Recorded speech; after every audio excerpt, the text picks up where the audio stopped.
let me just make a quick step back to different cultures, different languages, because there is one very important aspect that I would like to highlight here, and that is there is no absolute truth.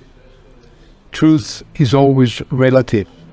And if you look at different cultures, this is when you really will understand that truth, maybe truth okay for you, but it may not be okay for your partner, and it's maybe coming from Egypt, to say something, or from Israel, or from India. So truth is relative. Let's just leave it there.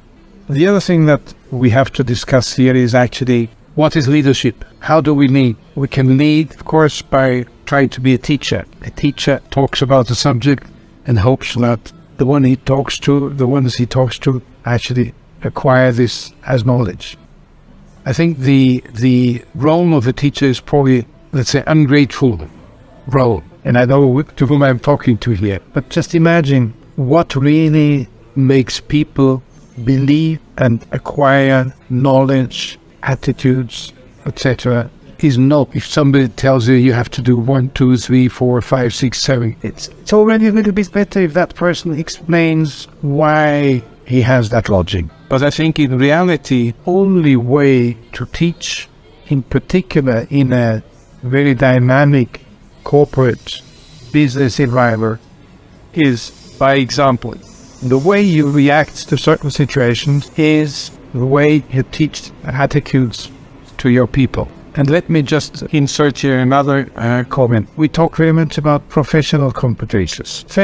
Professional competences are very important, but most companies nowadays are actually looking at human competences. Those things that are very difficult to measure, because this is what may be the key to motivating people to go where you want them to go and to do what you want them to do. So there was a gentleman, a very famous gentleman, Mr. Albert Schweitzer, who did fantastic work in developing countries, mostly in Africa. And he said something what I really think is really fantastic. The 3 most important ways to lead people are by example, by example, by example. What he said is really very important. If you try to teach somebody something and you don't follow it up with giving an example, a positive example, it's just as if you have not said anything. Because if you are not living up to what you're preaching, it's not going to work. And I think this is probably the difference between preacher and teacher.